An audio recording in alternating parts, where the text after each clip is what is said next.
Santoso Sosro Miharjo, juragan cengkeh yang sangat mapan padanya.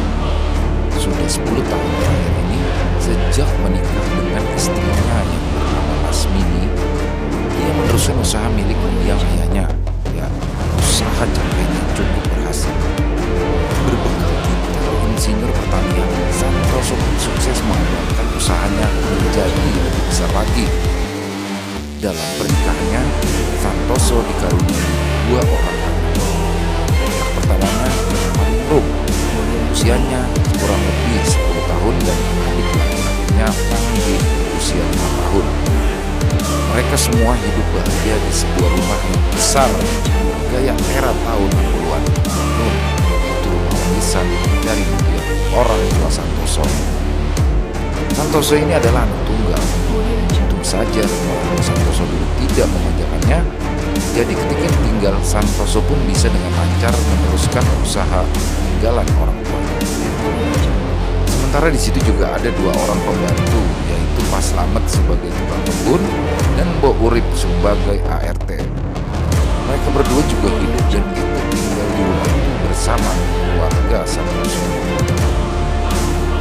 Di sekitar tahun 91 sampai 92, usaha cengkeh Santoso yang kian berkembang menuntutnya untuk memperluas lahan dan menambah 1 gudang lagi. Lahan seluas 2.000 meter sudah berhasil didapatnya, sementara dia masih harus menambah 1 gudang lagi untuk penjemuran dan penyimpanan cengkeh. Dan dimilikilah 1 bangunan luas, bekas gudang cengkeh milik Pak Carik Cengkeh, sesama juragan cengkeh di era Batak. Namun sudah lama bangkrut dan bangunan ini juga hampir disita oleh pihak bank. Pak Carik ini sudah meninggal dan kini bangunan itu diwariskan kepada Bowo anaknya beserta hutang-hutangnya. Bowo juga tidak meneruskan usaha cengkeh milik ayahnya. Kini bekas gudang itu terlihat terbengkalai dan sudah menjadi jaminan hutang untuk biaya berobat Pak Carik dulu jika sakit. Menurut kesaksian Pak Slamet yang juga mengenalnya, Bowo ini selalu mengajukan perpanjangan kepada pihak bank agar nantinya gudang itu tak disita. Dia hanya menunggu 1 sawah peninggalan orang tuanya terjual untuk melunasi hutang-hutang tersebut.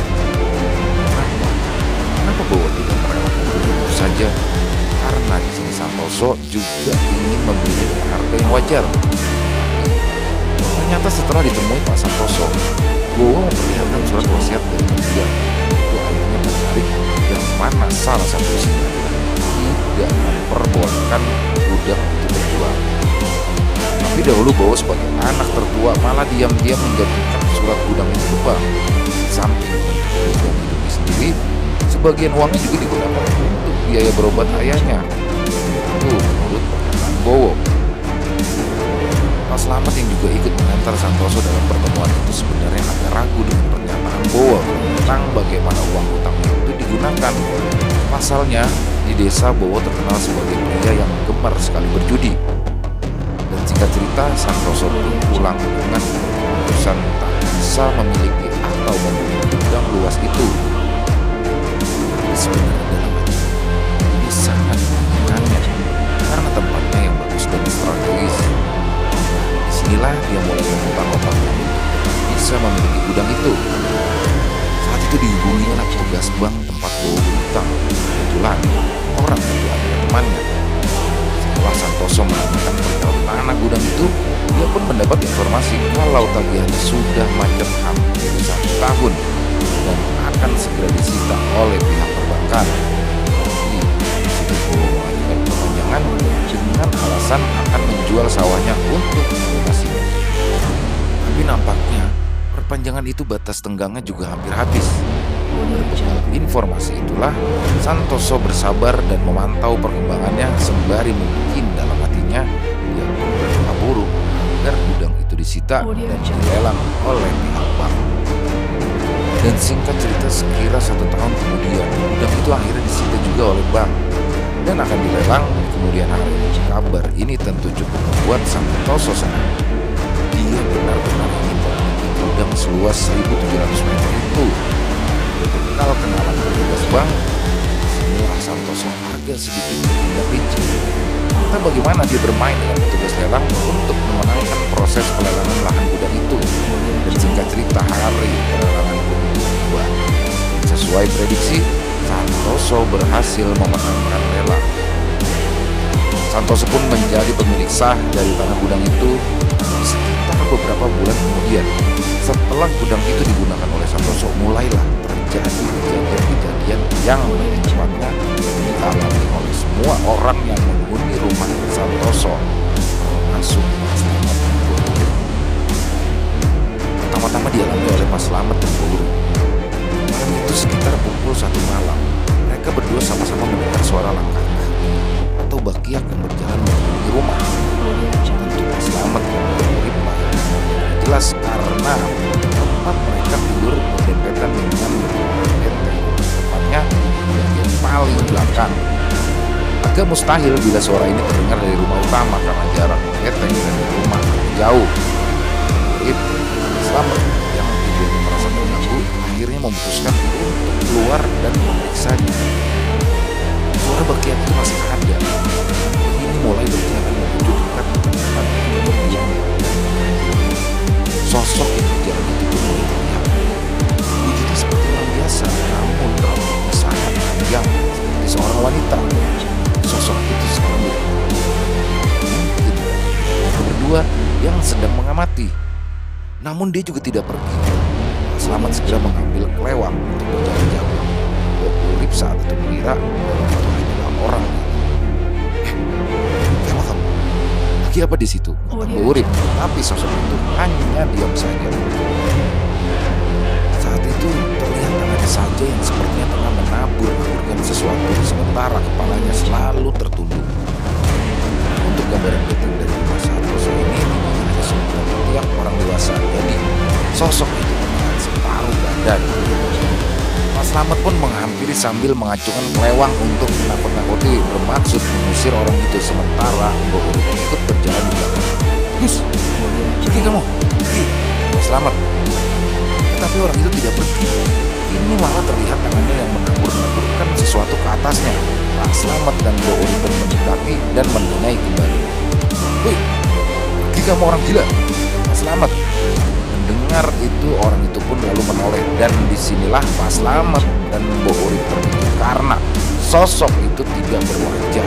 Sambil terus menabur-naburkan sesuatu di atasnya, Pak Slamet dan Bu Urip berlari tunggang langgang menuju huniannya setelah melihat semua itu. Pak Slamet dan Bu Urip pun meringkuk di balik pintu pavilion huniannya di belakang rumah. Di sini mereka sama-sama teriak. Bu Urip yang tidak mengenal hantu pun berujar, itu terlalu. Sementara Pak Slamet, sosok itu rambutnya terkibas-kibas tertiup angin. Tapi apa itu? Dan keesokan harinya Bu Urip yang menyapu di luar benteng melihat jalan tanah. Dia menyapu dan ternyata jalan tanah itu hampir mengelilingi seluruh rumah Pak Santoso. Lantas Bu Urip pun segera membicarakannya dengan Pak Slamet. Jangan anak kuburan ya, Pak, ujar Bu Urip. Pak Slamet yang mulai mempunyai firasat buruk segera menceritakannya kepada keluarganya, tapi rasanya percuma saja karena Santoso ini adalah orang berpendidikan, tak mungkin peduli dengan hal-hal yang seperti itu. Meskipun Pak Slamet ini orang kepercayaannya dan umurnya hampir sebaya, dia tetap memutuskan untuk tidak menceritakan semua ini kepada Santoso Juragan. Tepat malam harinya terjadi hal aneh kepada salah satu pegawai di gudang cengkeh baru milik Santoso. Sebut saja namanya Agus. Tiba-tiba saja malamnya Agus sowan ke rumah Juragan Santoso. Ia mengundurkan diri dan meminta sisa gajinya. Santoso menjawab bertanya, tadi ada masalah dengan teman sejawatnya atau apa? Tapi nampaknya Agus tak mau mengatakan apa-apa. Dia hanya ingin mengundurkan diri dan meminta sisa gajinya. Di sini ada yang agak aneh. Menurut Pak Slamet, Agus saat itu terlihat pucat dan tidak mau membantu Santoso. Matanya pun selalu melihat ke bawah. Akhirnya Santoso memberikan sesuatunya dan mempersilahkan Agus untuk mengundurkan diri dari pekerjaan. Padahal di sini posisi Agus sudah cukup enak, sudah bandel. Santoso pun yang ingin tahu apa yang terjadi, menyuruh Pak Slamet untuk segera menyelidiki masalah ini. semua pegawai gudang itu dan hasilnya tidak pernah ada masalah dengan Agus. Bahkan Mbak Lela bagian keuangan juga sempat dipanggil oleh Santoso dan dia tidak ada juga masalah keuangan. Santoso pun pasrah dan melupakan itu semua. Hari pun berlalu, tapi di sini Pak Slamet masih penasaran dan mempunyai firasat lain tentang keluarnya Agus. Akhirnya melalui silaturahmi, Pak Slamet pun mendatangi kediaman Agus. Setelah berbahasa-basi di depan Agus, Pak Slamet langsung bertanya, "Sebenarnya itu ada apa yang salah Agus? Cerita dong sama saya. Sepertinya ada yang tidak beres." Dengan pertanyaan itu Agus pun terdiam sejenak, lalu mulai menjawab, "Jangan ngomong masalah saya." Akhirnya Agus pun bercerita ketika Agus sedang menyortir cengkeh. Waktu itu sore hari, semua pegawai sudah beranjak pulang dari situ, tinggal Agus sendirian. Biasa memang Agus selalu pulang paling akhir, tapi ketika dia sedang menyortir cengkeh tercium bau bangkai yang sangat amat menyengat. Agus tentunya khawatir, takut jika ada tikus mati di antara gunungan cengkeh. Lalu Agus pun mulai mencari sumber bau itu. Lama sekali dia mencari, karena gudang itu memanglah cukup luas. Hingga akhirnya dia menemukan sumber bau itu, tepatnya di antara tumpukan karung-karung cengkeh. "Aku harus lapor juragan," ujar Agus. Takutnya ada bangkai di antara tumpukan lainnya. Tapi ketika dia membalikkan badannya, tiba-tiba dia dikagetkan oleh suara. Ya, suara seperti orang yang memanggil. "Heh, Gus!" Agus pun sontak menoleh ke arah tumpukan karung itu, dan saat itu dia terpaku melihat sosok yang memanggil. Sosok itu kata Agus seperti anjing, namun besarnya seukuran sapi, dan sosok itu berbicara dengan bahasa manusia. Agus yang bisa mematung, sosok itu, "Pergi dari sini daripada saya makan." Ternyata kejadian itulah yang membuat Agus yang padahal sudah hampir 5 tahun Juragan Santoso memutuskan untuk mengundurkan diri. Melihat raut wajah Agus, Pak Slamet pun berasumsi sepertinya Agus ini memang benar-benar mengalaminya. Pak Slamet pun pulang kembali dan masih menyimpan dalam-dalam cerita dari Agus. Sampai di tengahnya, Bo Urip yang tahu jika Slamet habis pergi ke tempat Agus pun langsung bertanya, "Agus, pasti ada apa toh?" Pak Slamet pun menceritakan semuanya kepada Bo Urip.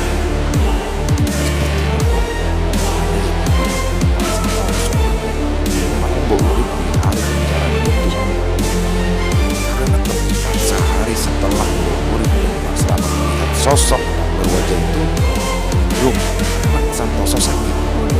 Dan itu hampir 1 bulan dan agak aneh karena cacatnya sampai ke lidah. Pak Slamet juga baru tahu kala itu Ningrum sakit separah itu. Pikirnya awalnya hanya masuk angin biasa. Hari-hari pun berlalu, Ningrum tapi belum sembuh dari sakitnya. Dan sore itu Lasmini istri Santoso terlihat tengah merebus air panas untuk mandi si Panggih, anak kecil. Pak Slamet yang sedang mencabuti rumput di belakang rumah sesekali mengamati istri juragannya yang tengah melamun di depan kompor. Ada yang aneh. Biasanya Lasmini istri juragannya itu terlihat sesegitu. Air di dalam panci pun mulai. Pak Slamet mengetahuinya mencoba memecah lamunan juragannya, tapi di sini tak ada respon dari Bu Lasmini. "Bu, airnya sudah panas, Bu," kata Pak Slamet sambil memunculkan setengah kepalanya di jendela dapur. Tapi benar, tak disangka apa yang terjadi setelah ini. Diambillah air panas itu oleh Lasmini dan sambil mendongakkan kepalanya, Lasmini pun menyiramkan air mendidih itu ke atas kepalanya. Kemudian dia pun berteriak-teriak seakan tak sadar apa yang barusan ia lakukan. Pak Slamet yang panik juga berteriak-teriak memanggil juragannya. Lasmini pun mendapatkan luka yang cukup parah dan sempat dibawa ke rumah sakit sampai akhirnya meninggal 1 hari kemudian. Tapi di sini Slamet minta bercerita tentang apa yang sebenarnya dilihat sore itu, sehingga saat itu kematian Lasmini masih dianggap sebagai kecelakaan oleh Santoso. Tapi Islam, baginya kematian Lasmini sangat tidak beres karena dia menyaksikan di mata kepalanya sendiri. Lasmini, istri juragan itu, menyiramkan air mendidih ke atas kepalanya sendiri. Kematian Lasmini tentu membawa duka yang cukup mendalam bagi keluarga Santoso, tak terkecuali pasangan dan Urip. Pasalnya, meski hanya pesuruh, Lasmini selalu memperlakukan mereka seperti keluarga sendiri, seperti makan bersama, membelikannya pakaian, dan lain-lain. Masih dalam masa bertahun setelah kematian Lasmini, anak sulung Santoso juga belum sembuh juga. Bahkan, menurut kesaksian Mbok Urip kepada Pak Slamet, cacar air Ningrum semakin parah hingga menjalar sampai dengan lubang telinga, lubang hidung, dan lidah. Keadaannya sangat memprihatinkan. Sudah hampir 2 bulan ini Ningrum hanya berbaring di tempat tidur. Bahkan ketika dia meninggal, dia pun tidak sempat melihat jasad Ningrum untuk yang terakhir kalinya. Sementara ada hal janggal yang sebenarnya sempat terabaikan, yaitu nasi yang cepat busuk. Itulah semua menjadi Mbok Urip sebagai Pramu saja sempat dimarahi oleh juragannya perihal nasi busuk ini. Tapi mau bagaimana lagi? Padahal itu masih baru, dimasak di hari, namun siangnya sudah membusuk, kuning, berlendir. Jadi kedua lagi di suatu hari, belum genap 40 hari Lasmini meninggal dunia. Ningrum sesuatu untuk selamanya busuk. Kejadiannya esok hari seperti biasanya, setiap pagi Mbok Urip hendak pergi ke kamar Ningrum untuk memberikan makan. Mbok Urip saat itu melihat hal yang tidak biasa.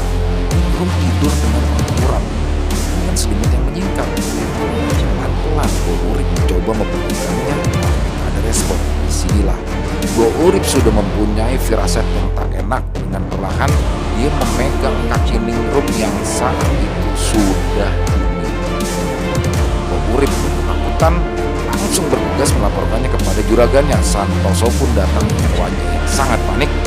Begitu juga Pak Slamet yang tengah menggendong si Panggi terbangun karena kehebohan pagi itu. Dengan dirinya tubuh Ningrum oleh ayahnya. Dengan suara bergetar seakan tahu hal buruk tengah terjadi, Santoso memegang tubuh anaknya, menggoyang-goyangkannya. Karena Panggi dapat respon, Santoso pun langsung membalikkan badan Ningrum dengan perlahan. Ada kesulitan karena sepertinya badan Ningrum saat itu sudah kaku. Seketika Santoso tersadar sudah tidak, menangis dengan suara pelan. Apalagi ya Allah, apalagi? Pak Slamet segera menyerahkan Panggi yang juga saat itu menangis kepada Mbok Urip untuk dibawa keluar. Dan Pak Slamet segera merangkul lalu memapa juragannya itu menuju ruang tamu. Sementara itu sembari menggendong Panggi sambil bergopoh-gopoh, Mbok Urip pun mengabarkan kabar duka ini ke tetangga terdekat kalau Ningrum sudah meninggal. Sejak kepergian Ningrum, kini Mbok Urip dan Pak Slamet pun diminta untuk tinggal di rumah utama untuk menjaga Panggi. Sementara itu perihal nasi busuk masih saja terus terjadi, tapi nampaknya Santoso pun belum menyadari atau peduli tentang kejanggalan yang belakangan ini telah menimpa. Sampai pada suatu hari ketika Santoso, Panggi, Pak Slamet dan Mbok Urip sedang menonton televisi, terdengar ledakan dari depan teras rumah. Santoso yang pertama kali keluar untuk memeriksanya seketika terkejut dan memanggil Pak Slamet. Terlihat di situ lantai teras sudah pecah dan menonjol keluar. Pak Slamet dan juragannya pun memegang lantai itu, terlihat sedikit asap dan sedikit agak hangat. Santoso mencoba melogikakan kejadian ini. Dia memperkirakan bahwa ini adalah akibat dari pemuaian dari gas yang dihasilkan oleh septic tank. Tapi Santoso pun sebenarnya juga agak heran. Pasalnya, septic tank rumah ini berada jauh 30 meter di belakang rumah. Santoso pun saat itu menyuruh Pak Slamet untuk segera membongkar pecahan lantai. Dan apa yang ditemukan? Pak Slamet sudah di balik lantai itu, Pak Slamet menemukan selembar kain kafan yang bertuliskan Aksara Jawa. Santoso yang melihat itu langsung merebut. Di sini, dia juga nampak heran. Lalu dibawa masuk. Di situ Santoso dan Pak Slamet diam-diam seakan sedang memikirkan sesuatu. Akhirnya Pak Slamet pun menceritakan suara perihal kecurigaan dengan kejadian akhir-akhir ini. Santoso tempat membantah dan bersikukuh tidak percaya. Tapi disinilah Mbok Urip yang mendengar pembicaraan itu. Di ruang TV pun akhirnya ikut datang dan berbicara. Dari kejadian wanita tanpa wajah, lalu sosok anjing besar yang dilihat Agus, hingga kronologi sebenarnya kematian istrinya Bu Lasmini. Bisa saja ini tuluh loh Santoso, itu kata Bu Urip saat itu. Belum pasti. Kita bilang dulu saja. Memang ini salah satu sesepuh yang dituangkan di desa itu. Hari itu juga Pak Slamet sowan ke rumah sampai dia pun datang ke rumah memeriksa kafan yang ditemukan di balik lantai yang meledak tadi. Mbak Mangun pun mulai berkeliling ke sudut-sudut rumah sembari berzikir dan sesekali menepuk di rumah Santoso. Setelah selesai, beliau kembali duduk di ruang tamu dan mulai berbicara kepada Santoso sambil membakar kain kafan itu di sebuah asbak. Mbak Mangun berkata, ini Jawa, malah petakannya ada tiga: pikiran, harta, yakin. Ini kira-kira lu Jawa menurut ini. Malah petaka yang didatangi ada tiga macam. Satu, mempengaruhi pikiran. Ini mungkin berhubungan dengan kejadian yang di Bu Lasmini. Seperti yang tadi diceritakan, Lasmini tanpa sadar menyiramkan air panas di kepalanya. Dua, ini mungkinlah rum. Ya, harta. Nah, di sini harta boleh diartikan sebagai usaha. Mungkin ini nyambung dengan kejadian Agus, salah satu pegawai di gudang cengkeh yang mengaku didatangi oleh sosok anjing besar yang bisa berbicara seperti manusia. Dan sejak kejadian itu, ternyata banyak juga pegawai di gudang itu yang mengaku diteror oleh makhluk yang mirip anjing. Dan ternyata satu persatu pegawai itu mulai mengundurkan diri karena takut. Dengan ini tentu akan mempengaruhi usaha cengkeh milik Santoso. Disinilah Santoso mulai berpikir dan mulai menuduh siapa orang yang mengirimnya dulu. Jangan-jangan dulu dan Santoso. Tapi entah kenapa Mbah Mamun buru-buru berpamitan saat itu. Besok aku kesini, tambah malam. Malam ini tentu mereka semua tak akan bisa tidur, terutama Santoso yang masih terlihat duduk di ruang tamu sembari membuka catatan keuangannya. Sementara Mbok Urip tidur bersama Panggi di depan TV. Pak Slamet pun yang melihat juragan belum tidur akhirnya berinisiatif mengeluarkan Santoso keluar di ruang. Santoso yang terlihat kalut dan tidak fokus ketika masuk ke kamar. Jika aku Santoso, Pak Slamet pernah menjawab, bisa saja. Kita harus mikir bagaimana caranya kita membentengi rumah ini. Hingga akhirnya percakapan itu pun berakhir dan mereka pun Santoso tidur di kamarnya dan Pak Slamet tidur di kursi sofa ruang tamu itu. Beberapa jam kemudian, sekitar jam 2 malam, Pak Slamet yang sebenarnya masih tidur air. Satu pandangannya dialihkan oleh sosok yang tiba-tiba terlihat duduk di depannya. Pak Slamet yang kaget pun segera beranjak dan duduk sembari mengusap-usap matanya. Saat itu Pak Slamet terus memandangi sosok yang berada kira-kira 2 meter di hadapannya. Karena suasana gelap, sosok itu jelas seperti siluet yang nampak untuk mematung di kursi dengan terbata dan berisik. Siapa? Pak Slamet mengira sosok yang duduk itu adalah Bu Urip. Tapi setelah Pak Slamet pada sosok itu, dengan perlahan sosok itu pun mendongakkan kepalanya dan ini terlihat wajahnya yang terang. Entah apa yang menerangi wajahnya itu. Di sini Pak Slamet yang terpaku tapi masih mencoba berani. Dengan terbata-bata, Pak Slamet berdoa sebisa mungkin sambil terus memandangi sosok itu dengan secuil keberaniannya. Semakin terlihat jelas, sosok itu rambutnya panjang terurai tanpa wajah, tapi memiliki mulut. Sosok itu sedikit maju mengarahkan telinganya seakan menyimak Pak Slamet yang tengah berdoa dengan terbata-bata dan dengan nada mengejek namun setengah berbisik. Sosok itu berkata pada Pak Slamet, "Ribet mulutnya, perlu aku bantuin?" Seketika itu Pak Slamet gemetar mendengar kata-kata itu. Dia ingin lari, tapi tubuhnya sulit untuk digerakkan. Sementara sekarang Pak Slamet menunduk, tak mau melihat sosok itu lagi. Dan beberapa saat kemudian,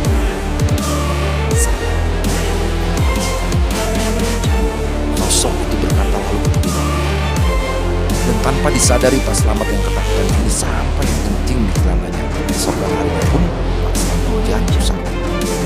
Mungkin karena shock dengan kejadian semalam, Mbok Urip sepertinya menyadari dengan sakitnya selama tiba-tiba itu, hingga akhirnya Pak Slamet menceritakan kepada Mbok Urip tentang apa yang dialami malam. Di sini mereka pun semakin yakin jika ini benar-benar teluh. Tapi mereka pun memutuskan untuk tidak bercerita karena takut menambah pikiran. Pak Slamet sakit kurang lebih sekitar 3 hari, lalu kemudian berangsur sembuh. Beberapa hari kemudian ada kejadian lagi, entah ini berhubungan juga dengan flu atau tidak yang jelas. Ini adalah musibah yang cukup membuat Santoso sangat terpuruk. Gudang yang dia beli dari pelelangan itu kini terbakar habis dalam semalam, entah apa penyebabnya. Yang jelas, malam itu rumah Santoso dikepung oleh beberapa warga yang mengabarkan jika gudangnya mengalami kebakaran. Dan setelah kejadian itu, dengan terpaksa Santoso menutup salah satu gudangnya, lalu menimbulkan beberapa karyawannya. Nampaknya kenaasan masih saja menimpa keluarga Santoso karena sekitar seminggu kemudian setelah kebakaran, Panggi, anak satu-satunya, ini masuk ke rumah sakit. Hidung serta mulutnya pendarahan dan sulit untuk berhenti. Diperiksa dan pendarahannya berhasil dihentikan dokter. Dokter pun tidak berhasil menemukan apa penyebabnya. Karena Santoso khawatir, Panggi pun tetap dirawat inap di rumah sakit selama 2 hari dengan oleh Mbok Urip. Dan disinilah Mbok Urip mengalami kejadian di malam kedua ketika Mbok Urip menemui Panggi di rumah sakit. Malam itu entah jam berapa, Mbok Urip yang duduk tidur di ranjang Panggi dengan kepala yang rebah dan tangannya menyilai dalam tubuhnya yang sebenarnya itu. Seketika Mbok Urip merasa ada yang membelai-belai kepalanya karena di kepala Mbok Urip seketika membangunkan dirinya dan dengan setengah mengantuk dia pun berkata, "Apa mas?" Mbok Urip kepada Panggi. Tapi di sini Mbok Urip heran karena Panggi terlihat tertidur nyenyak dengan posisi miring membelakanginya. Dan setelah itu terdengar suara dengan nada bisik tepat di telinga Mbok Urip. Dia yang kaget langsung menoleh, tapi tak ada siapa-siapa. Suasana ruangan itu nampak sepi karena kebetulan Panggi dirawat di ruangan VIP. Ruangannya pun terang.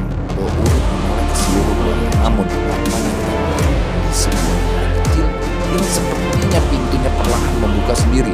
Mbok Urip yang penasaran terus mengamati. Sementara tiba-tiba muncul suara. Suara itu muncul dari ruangan kecil yang pintunya semakin lebar terbuka.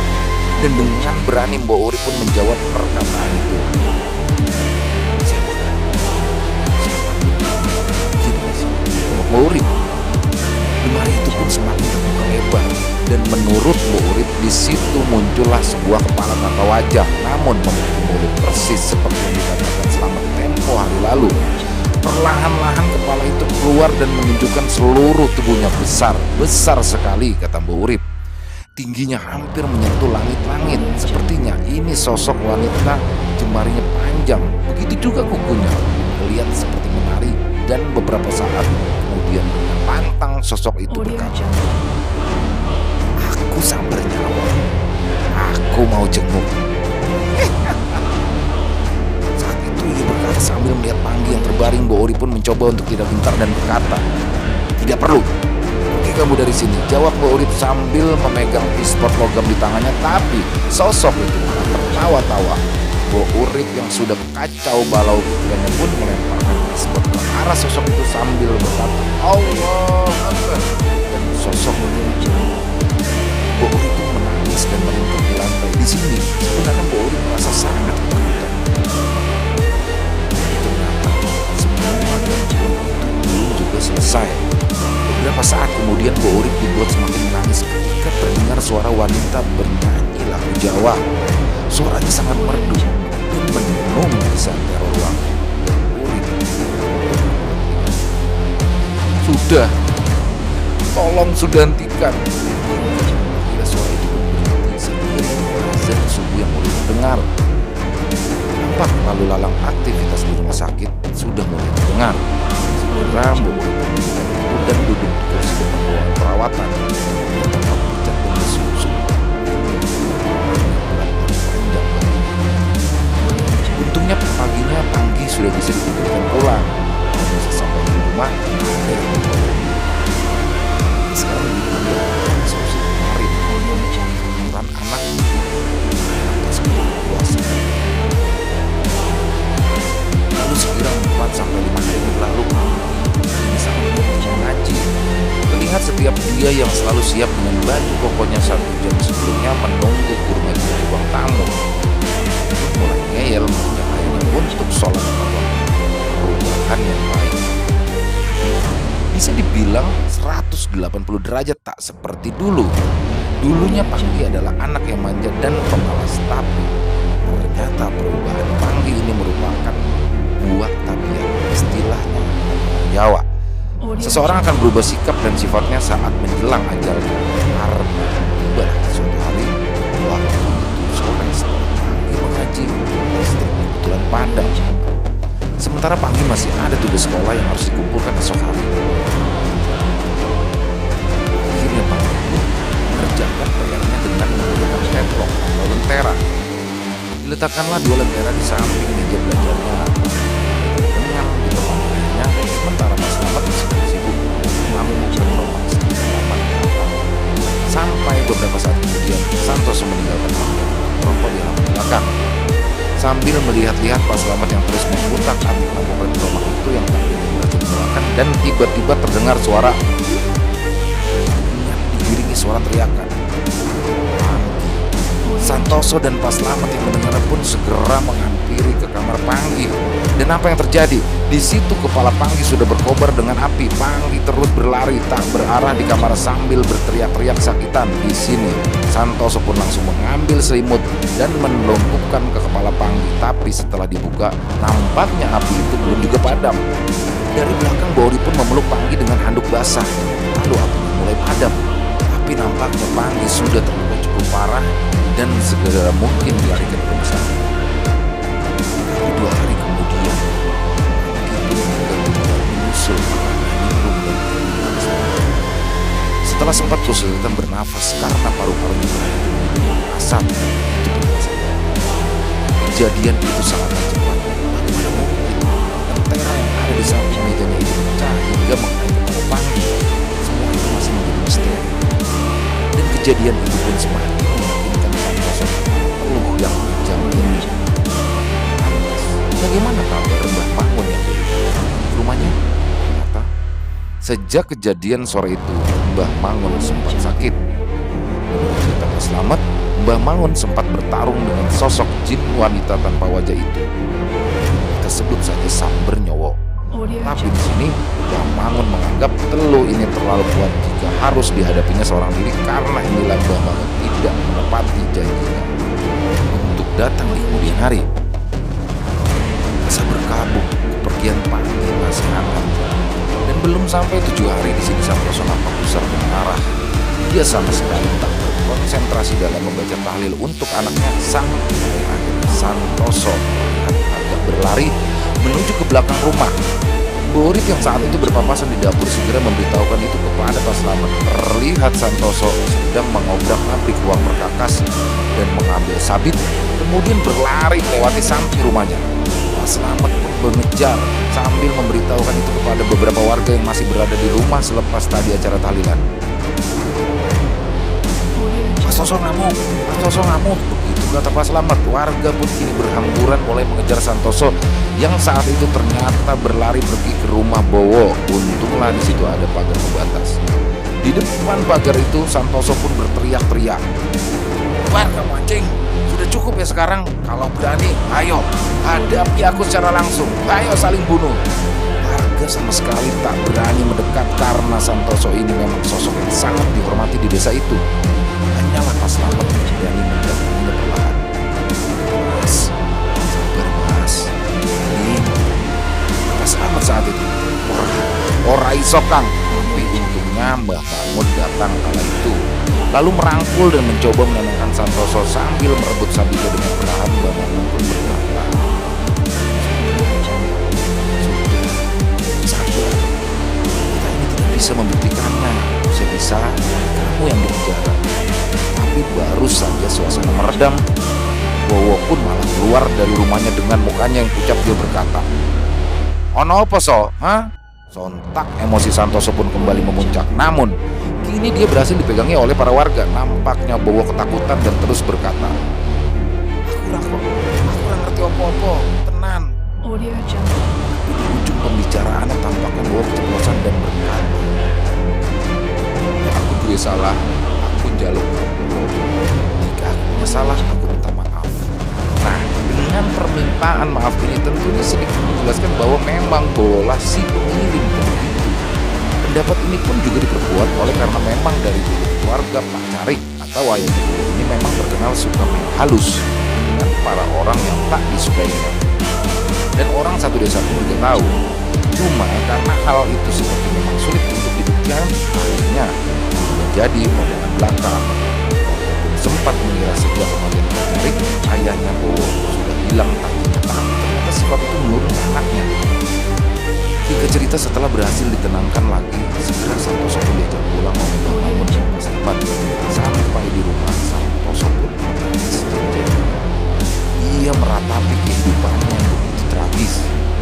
Disinilah Mbah Mangun mencoba menenangkan dan berjanji akan menangani masalah ini dengan mengajak, "Sementara kamu baca ini." Mangun sambil menyodorkan sebuah kertas bertuliskan sholawat Maria. Dan Mbah Mangun pun berpamitan. Malam itu pun dilewati Santoso, Pak Slamet, ternyata bersama. Mereka semua tak terlihat saling berbicara seakan bingung mencari tahu apa yang pas dibicarakan. Santoso dengan yang sayu terus mengiringi tasbih sembari membaca sholawat dari kertas. Menit dan jam berjalan. Santoso masih terlihat berpikir di depan ruang TV. Rokok di belakang rumah. Tiba-tiba terdengar sayup-sayup suara syair Jawa. Slamet pun langsung buru-buru masuk ke dalam rumah. Bu Urip yang sepertinya juga mendengar lihat berlari kecil dari pavilionnya menuju rumah utama. Segera mereka berdua pun menuju rumahnya yang saat itu nampak kaget karena Santoso juga mendengar suara itu. Santoso. Mereka pun saling mendekatkan telinga untuk Pak Slamet dan Bu Urip. Santoso pun menyuruh Pak Slamet untuk menutup semua pintu dan jendela. Mereka kini duduk merawat bersama di ruang TV. Suara orang seakan mengelilingi rumah. Santoso mulai ketakutan. Terlihat dia terus memegang tasbihnya dan berdoa. Bu Urip dan Pak Slamet pun hanya menunduk komandan untuk melafalkan doa. Entah apa doa yang dibaca. Suara nyanyi itu berubah kini menjadi suara tangis. Ya, tangisannya terasa pilu, terisak-isak, dan bahkan sesekali meraung seakan merasakan sakit. Mereka bertiga pun terus berdoa hingga suara itu hilang sekitar jam 2 malam. Mereka yang masih ketakutan pun tidur di samping tikar di depan TV hingga esok hari pun tiba.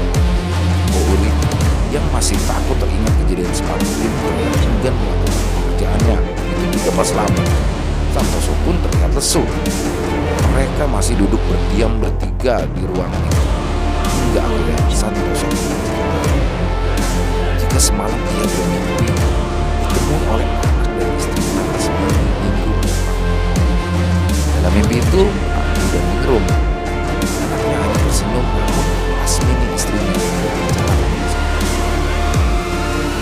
sambil ikhlas ya Mas.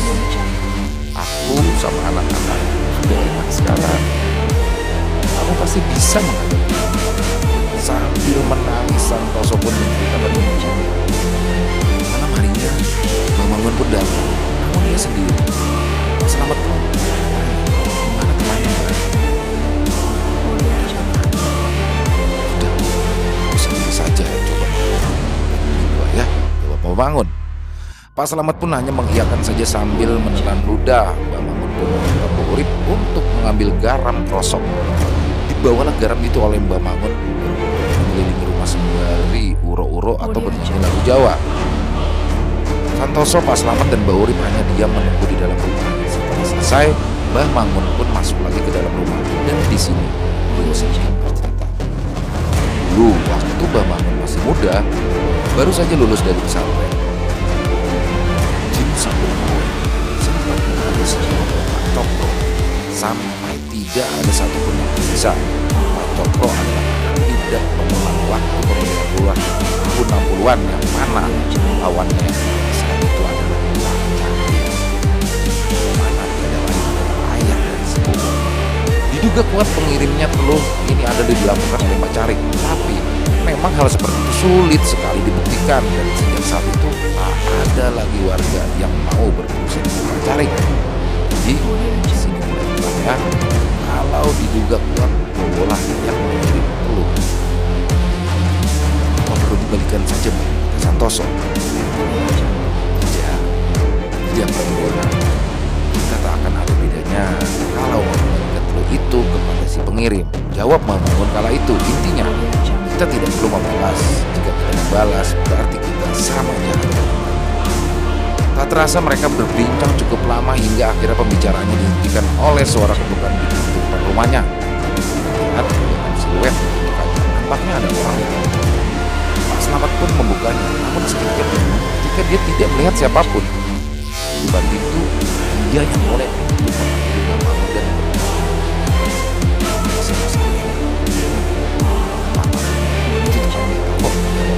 sambil beberapa saat kemudian Mbah Mangun pun meminta sapu lidi kepada Mbah Urip sambil membaca Al-Quran. Mbah Mangun pun keluar menyapu-nyapu halaman. Slamet yang mengikuti dari belakang bersama Santoso pun sesekali disuruh mengambil rambut yang berceceran di tanah. Siapa ya? Dan mereka berdua sembari mengambilnya dengan sapu tangan. Sampai akhirnya Mbah Mangun berhenti di suatu titik tepat di bawah rimbunan tanaman sirih. Ambil pacul, Mat. Setelah itu Mbah Mangun pun menyuruh Santoso untuk menggali titik yang sudah ditunjukkan olehnya. Setelah digali cukup dalam, di sekitar 80 cm, ditemukanlah bungkusan kain kafan yang cukup besar. Ya, baunya saat itu sangat busuk. Mbah Mangun pun segera menyuruh membawa bungkusan ini menuju teras rumah. Dan di sini terlihat Mbah Mangun yang mengeluarkan darah. Pak Slamet yang bilang sempat berkata, "Gak apa-apa kan, Mbah?" Sembari menutup hidung dengan sapu. Akhirnya bungkusan itu dibuka di teras. Ternyata isinya adalah 7 butir telur ayam Jawa dan beberapa kertas yang bertuliskan huruf Arab Pegol. Tangkep Mbah Mangun. Beliau pun meminta memotong rambut-rambut yang tadi menyatukannya di satu kain itu sampai akhirnya sembari membaca ayat kursi, Mbah Mangun pun membakar rambut itu. Sempat terdengar jeritan wanita, suaranya terdengar seperti dari kejauhan. Rambut itu dibakar, kemudian kertas-kertas bertuliskan Arab Pegol itu juga dibakar. Lalu setelah itu giliran dibuka. Setelah dibuka, isi telur hitam itu pekat dan mengeluarkan bau busuk. Mbah Mangun pun membuka telur itu satu persatu sembari terus membaca ayat kursi sampai semua telur itu habis. Dan setelah itu habis. Santoso di sini nampak keheranan dengan semua hal ini. Bagaimana bisa semua ini terjadi? Prosesi pembersihan itu berakhir. Mbah kembali masuk ke dalam rumah bersama Santoso, Pak Slamet, dan Mbah Mangun. Mereka pun kembali berbincang bersama di ruang tamu itu. Dan topik yang akan memperkirakan tentu, apakah telur itu berhasil ditemukan? Nampaknya masih tersisa. Karena tengah malam setelah Mbah Mangun berpamitan pulang, terjadi lagi serangan telur itu. Tiba saja gelas bekas minum mereka yang ada di meja meledak. Dan seiring dengan itu, tubuh Santoso pun terpelanting kira-kira 2-3 meter. Santoso nampak meringkuk di sudut ruangan, menunduk, lalu memuntahkan darah hitam. Pak Slamet pun segera menghampiri dan memapahnya menuju kamar. Sementara Mbah Urip segera berlari menuju ke rumah Mbah Mangun. Dan sesampai di rumah Mbah Mangun, Mbah Urip pun langsung mengajak Mbah Mangun merapat ke rumah Pak Santoso. Dan sesampai di sana, Terlihat Pak Slamet tengah menunggu dengan muka yang panik di depan. Juragan kesurupan. Pak Slamet panik. Mereka pun segera masuk ke dalam rumah. Di situ terlihat Santoso sedang merangkak, tapi tidak dalam keadaan bangunan. Di sini beliau sama sekali tak melihat Santoso, melainkan saat itu adalah rupa jin samber nyowo itu. Mangut, kata sosok jin yang berada dalam raga Santoso itu dengan suara yang parau. Sekarang aku. Jin itu kembali. Di sini Mbah Mangun hanya memegang tasbih sembari terus saja berzikir. Tobatlah kepada Tuhan yang Maha Tinggi, kata Mbah Mangun. Sudah berapa hidup yang kamu sengsarakan, sekarang minta ampunlah, Mbah Mangun. Maaf Mbah, aku sudah kapok, tolong lebur aku. Aku tapi sekaligus heran. Santoso juragan yang waktu itu berusia 45 tahun itu tampak sangat tua ketika kerasukan. Dan tampaknya kehebohan di rumah Santoso ini mulai dikenal oleh warga sekitar, hingga ada beberapa warga yang mulai berdatangan. Aku mengaku kalah sekarang, leburlah aku, kata jin yang ada dalam tubuh Santoso itu kembali. Dan akhirnya Mbah Mangun pun mulai membacakan ayat-ayat ruqyah, lalu mengeluarkan jin yang ada di tubuh Santoso tersebut. Namun ada satu kata yang terucap sebelum jin itu keluar, yaitu aku raiso mati. Sampai akhirnya Santoso pun kembali sadar dengan memuntahkan cairan hitam yang berbusa, dan disinilah telur itu benar-benar.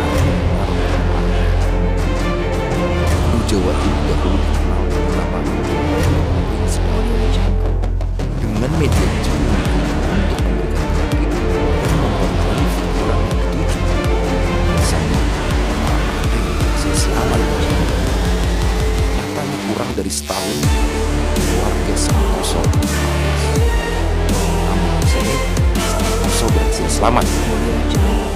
Dan di tahun 1994, Santoso pun menutup bisnis cangkirnya, lalu beralih ke usaha lain. Dia sempat menikah lagi hingga memiliki satu anak, dan beliau akhirnya meninggal di